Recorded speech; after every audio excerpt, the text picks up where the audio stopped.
For about 25 years, I worked in child community mental health. Most of that time as the chief psychologist of a mental health center that treated people from diverse cultures as well as diverse economic backgrounds. And in that kind of environment, we pay a lot of attention to culture. And one of the things that occurred to me is that kids actually live in different cultures from adults, even if the child is raised in a family that's his or her biological parents and in a consistent ethnicity.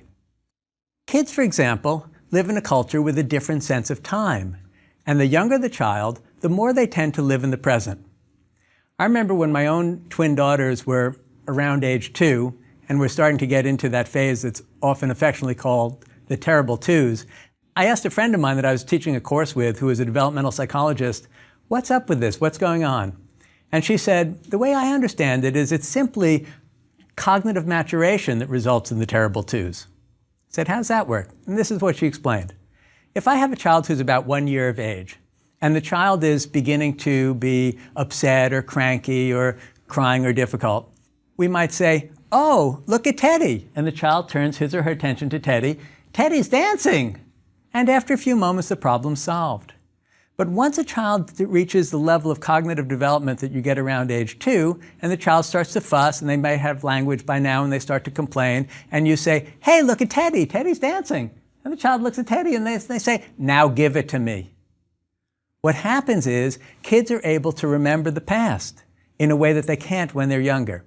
And this continues throughout the developmental lines and the developmental life cycle until they reach adulthood. And by the time kids reach adulthood, they're virtually never in the present. They're always thinking about the past and the future, like the rest of us. Kids often also have a different sense of reality. The younger the child, the more they live in what we might call fantasy. Selma Freiberg, who was one of the leading clinicians studying younger children, called these the magic years, in which what we think of as fantasy and reality are fluidly intermixed in younger children. And they also have a different use of language. The younger the child, the less their world is created by words and concepts. And we know this. They're involved in moment-to-moment sensory experience. When we play with a very young child, they're often just playing with the dolls or the dinosaurs or the cars or whatever it might be, and they don't need to talk a great deal. As they get older, they become more attached to language. Now, you may recall Suzuki Roshi's famous line that in the beginner's mind, there are many possibilities. In the expert's mind, there are few. In a certain way, kids have more of a beginner's mind. They're more fresh, they're more open to experience. Mindfulness practices, by cultivating beginner's mind, actually helps us to enter their world. It helps to bring us into the present, which is where the kids are living. It helps us to see reality as fluid, because we're not so attached to our particular thought forms. We see thoughts as coming and going, coming and going. So the difference between the narrative that we associate as reality and the narrative that we associate as fantasy becomes less important. And they help us to be less attached to words. And this makes it much easier to be really intimate with kids. Now, I often ask groups of psychotherapists, what's the difference between work and play? And they come up with different ideas. I ask you to think about that for a moment. Can you think about what are some of the qualities of work that are different from qualities of play? Most people come to the conclusion that, well, work is definitely more goal-oriented. After all, there's a product at the end of it. It's about doing something. It's not about just being there. The idea is to be producing something. Work, of course, we do based on others' demands rather than whatever's arising internally. And work definitely favors results over process, while play really favors process over results. Of course, we can think of play as being the work of kids, and indeed it is what they do with much of their time. But many of us forget how to play as adults. We become so focused on goal orientation that it's hard for us to be with kids and to fully participate with them and follow them in whatever enjoyable, fantastic activity they're involved in. Mindfulness practices actually can help us with this. Because mindfulness practices, by helping us to step out of the thought stream and be in the present moment, develops a kind of playfulness. The Dalai Lama, for example, if you spend any time with him, he is always laughing. He sees humor and folly in all sorts of matters, including very serious ones. So because of this, mindfulness practices can help us to connect with kids. They can help to open us to nonverbal communication. They also help us to be with silence, because oftentimes kids want to just be silent and have us be with them. I don't know if you're ever involved with bedtime rituals or you have been involved with a child. For example, they wash up and it's time for reading them a story of some sort. And the child is really, really excited because they really, really want to have the 239th reading of Goodnight Moon.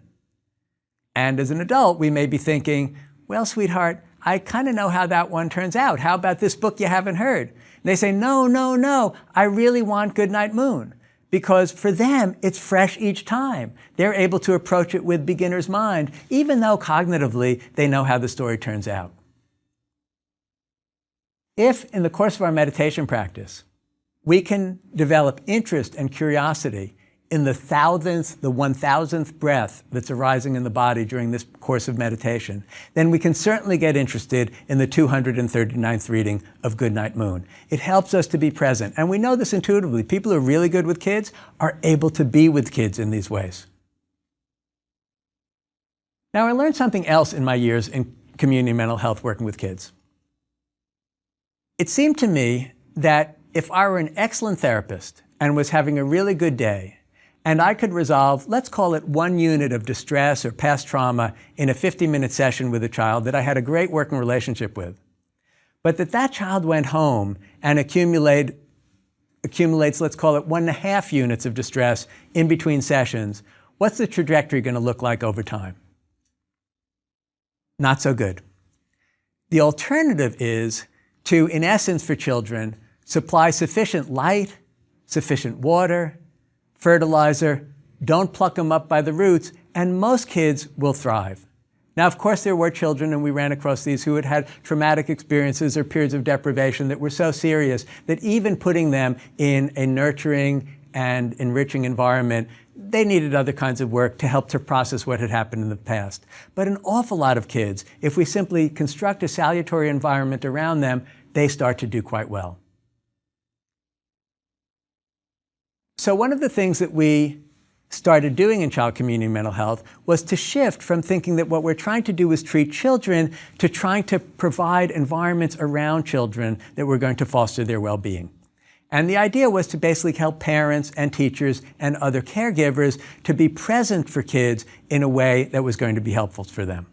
And there's a tremendous amount of research that's come out that shows that it's in essence adult presence that regulates children's arousal and helps children learn their own emotional regulation skills.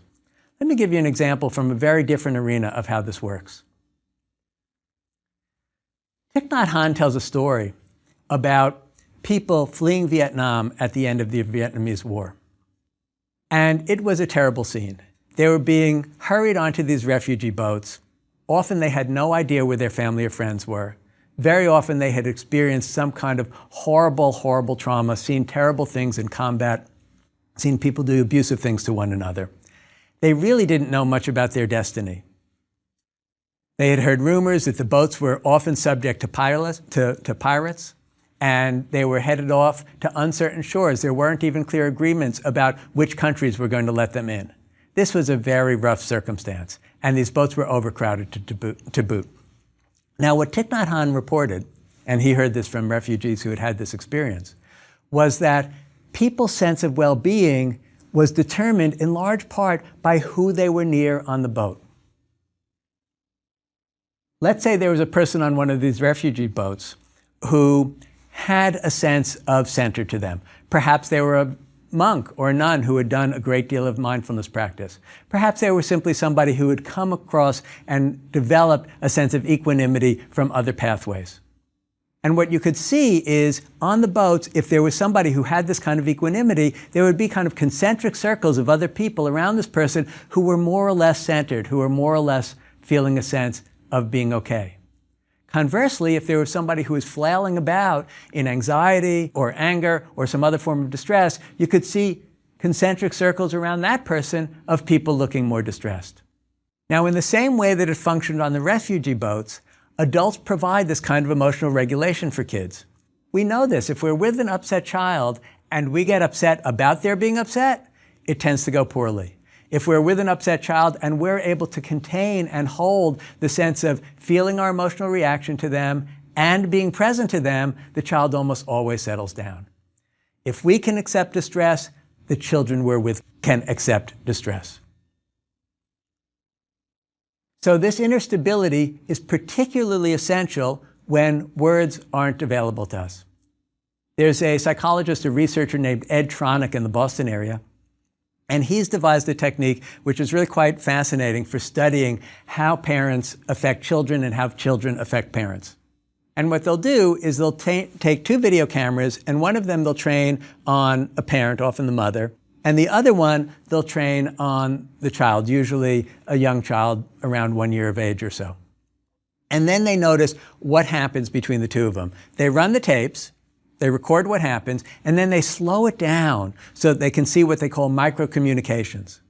And these microcommunications occur up to 10 times a second. So the baby gestures, the mother responds to that gesture. The baby then responds to the mother's response, and then the mother responds to the baby's response to her. And it just keeps going on like this. Now, in the Buddhist tradition, it's said that if you practice mindfulness diligently enough, you'll become aware of what are called mind moments. And a mind moment is the shortest period of time that the mind can be conscious of. They didn't have cesium clocks in the days of the Buddha. The way they described it is a mind moment is 1/10,000th of the time it takes a bubble to burst. It's very quick. Now, this is obviously much too fast to follow consciously. We can't think about being responsive to kids. We have to develop this kind of inner attunement and stability in order to be there. Now, you may notice as I'm talking about this that I'm not focusing particularly on teaching mindfulness practices to kids, although we'll discuss that in a bit. I'm talking about mindfulness for caregivers so that caregivers can provide the kind of environment that kids need to flourish, so that we can enhance connection, empathy, and love. Now, if you were to read a manual on parent guidance, virtually every manual says you have to do two things to take care of kids well. We have to support firm, consistent, and appropriate limits to be able to say no effectively, and to be able to be empathic, connected, and loving. And if you've ever tried to take care of kids, you know that this is much easier said than done. One of my favorite cartoons about this shows two magic markers, one obviously older than the other. And one magic marker has his cap on, but he's holding another cap. And then you see a younger magic marker is scurrying away without his cap. And the apparently father magic marker says, "You're not leaving this house without your cap on, young man. Don't you know that 90% of your moisture escapes through your head?" Well, even if we're not magic markers, we've all been in this kind of situation where we're trying to discipline a child, trying to get them to listen, and it's not necessarily working so well. Very often we find it frustrating. Whether the child is 4 years old or 14 years old, if a child isn't listening to us and we're involved in struggling, we often can make mistakes and get into trouble. One of my favorite posters, which I recommend you print up for yourself if you have teenagers at home and just post it on the fridge or somewhere, goes like this. It's a banner. It says, "Attention teenagers, tired of being harassed by your stupid parents? Act now. Move out, get a job, pay your own bills while you still know everything." Mindfulness practices can help us to respond more appropriately to misbehavior, to not make so many of the automatic errors that get us into trouble. Another one of my favorite cartoons has a picture of two suns, one older than the other, stars out there in the sky. And the younger one says, "As a matter of fact, the world does revolve around me." And the caption is, "This is the problem with raising a son," S-U-N. It's very hard not to get angry and act out of anger when kids misbehave. But mindfulness practices can help us with this. Let me give you an example. If I were to say to you, "Yesterday I got really angry," and you had been there with me, what might you have observed? Just take a moment to think about that. When I ask audiences, they typically say, well, I would have seen you raise your voice, or perhaps get red in the face, or look agitated, or say mean words. It's actually a little bit of a trick question, because I could have meant one of two very different things when I say yesterday I got really angry.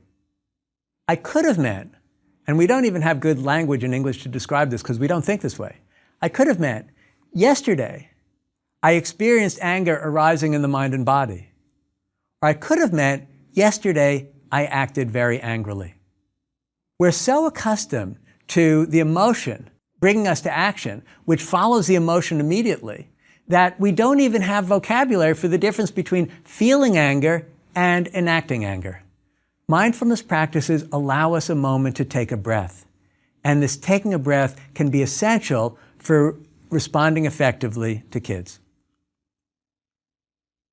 Now, if you've ever taken care of children, you know that children enroll adults in very sophisticated behavior modification programs. They basically train us to yell, and they train us to give in. This is how it works. Let's say, for example, you're at the supermarket, and you have a 5-year-old child with you, and you've just finished shopping for dinner. And as you approach the checkout counter, it just so happens, for random reasons, that there's an 18-inch, multicolored, absolutely gorgeous lollipop at a 5-year-old level. And your child looks up and says, oh, it's beautiful. Could I have it just this once? And you say in a very reasonable way, oh, sweetheart, I agree, it's a lovely lollipop, but we've just purchased things for dinner, and in fact, remember, we just bought your favorite ice cream for dessert, so tonight wouldn't be a great time to have the lollipop. I don't want you to spoil your appetite. And then the child says, but please, it's so lovely. I'll just have a little of it. I promise. And you say, honey pie, as we've recently reviewed, we've purchased the ingredients we need for dinner. We have your favorite ice cream, and today would not be an appropriate day to buy the lollipop. And then the child goes, please, you don't love me. You know, if it were Susie, you'd get it for her. You love her better than you love me. And what's hard to admit to yourself, certainly not to the child, is, often you kind of do love Susie more than you love him because Susie doesn't do this kind of thing. Unable to bear that, you break down and you buy the lollipop. What's going to happen the next time you come into a supermarket and the kid wants something? You know how that turns out. They also train us to give in. And this happens in countless different forms.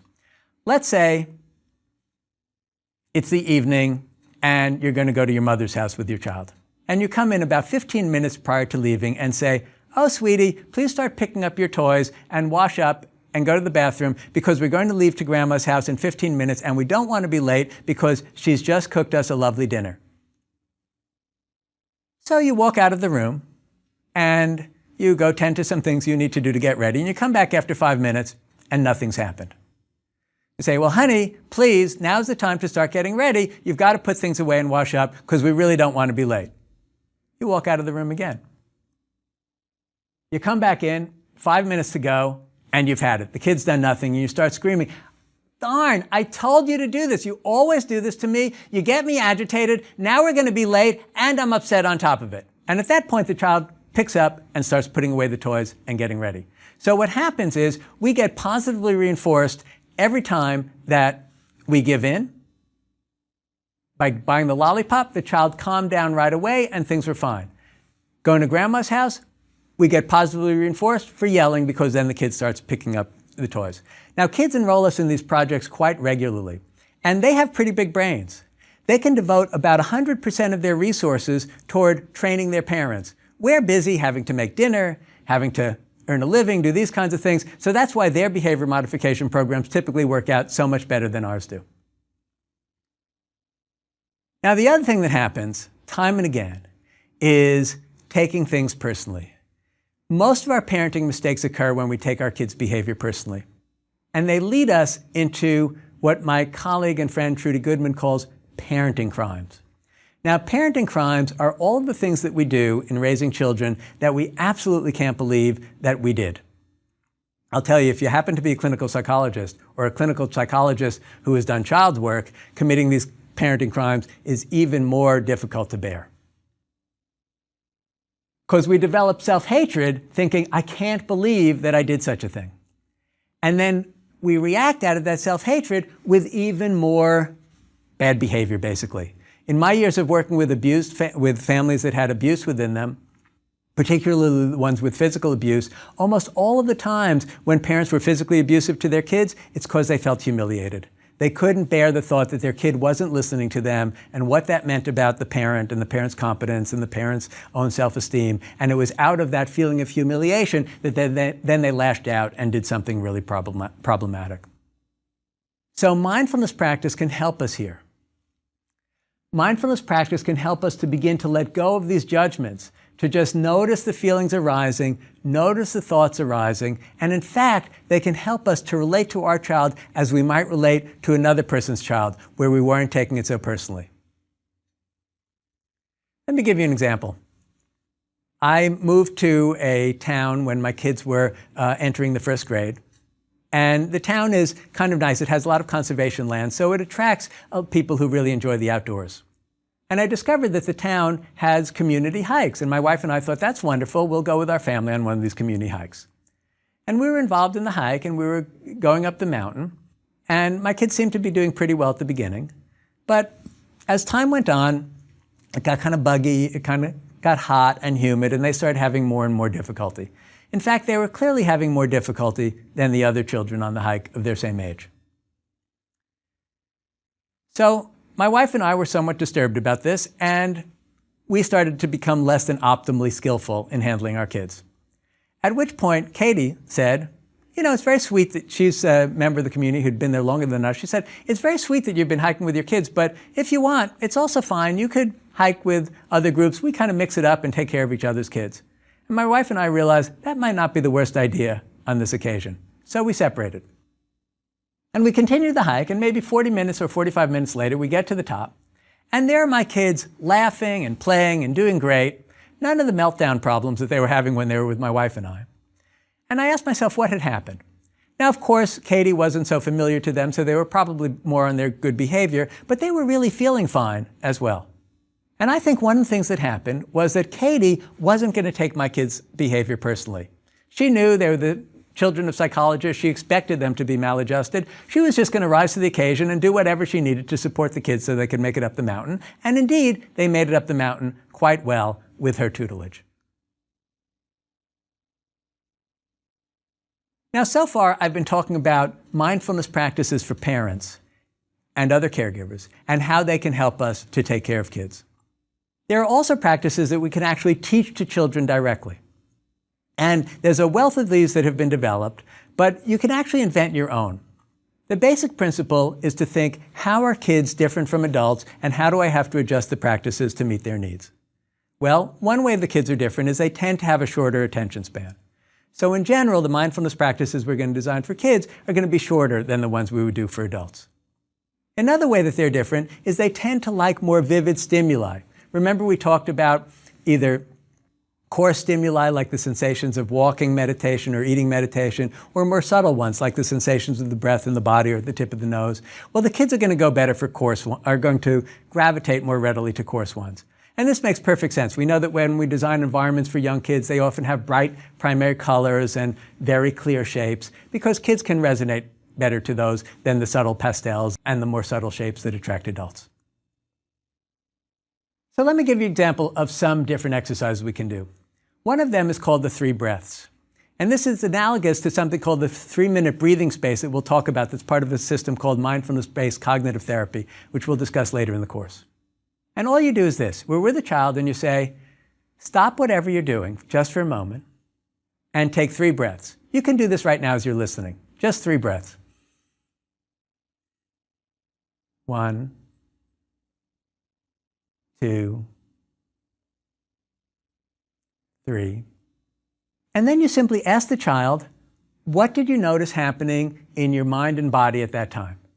And this simple exercise helps to tune kids in to the current sensations, to what's happening on a body level, what thoughts are arising and passing, and the like, because most of the times kids never take a moment to look inside. Very simple, can be done with virtually any kids. Then there's apple meditation. This is very much like the eating meditation that we did with the raisin, only we use something even more vivid than a raisin. We use a big apple.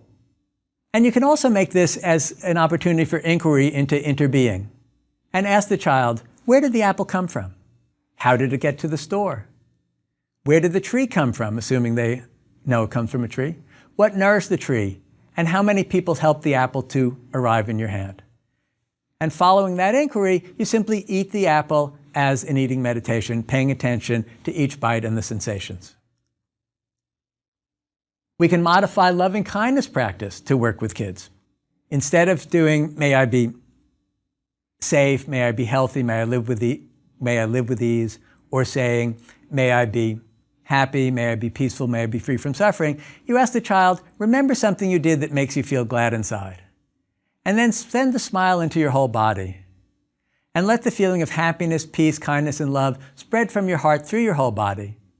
And then, much as we do with other loving kindness practices for grown-ups, we then send these feelings to other people in the family, sending them to a pet, which works well with kids, to a friend, and then perhaps to the whole class, to a neighborhood, to the country, or even the whole world. One practice that I like to do with kids a lot is called the bell and space meditation. Let me show you how that works, and we can do it together so you can have a feel for what it's like, basically using the bell as a vivid object of awareness.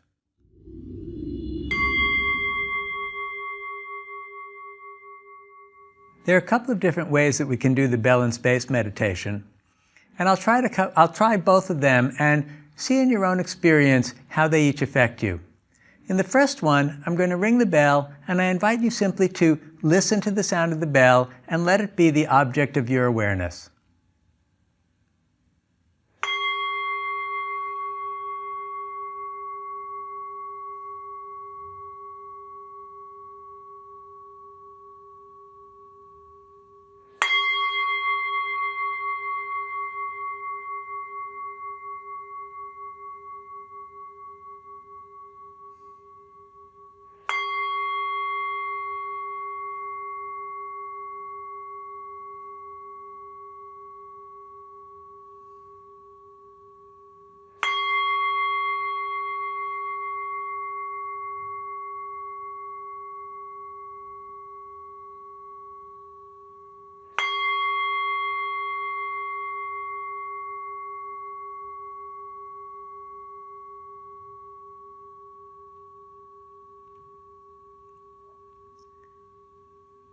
In the second way, I'm going to ask you to listen to the bell again, let it be the object of your awareness, but also count the number of rings and see how that changes the experience.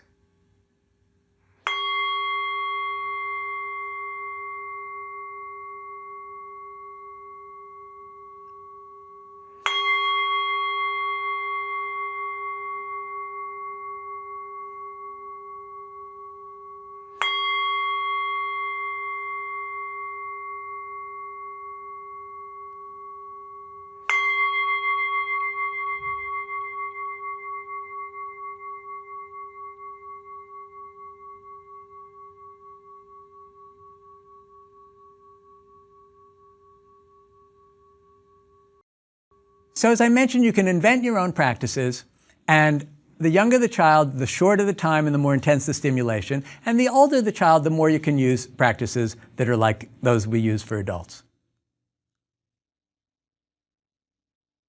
In our next lecture, we're going to begin the exploration of psychological difficulties that affect us to lesser and greater degrees, and how mindfulness practices can help us to work with them effectively.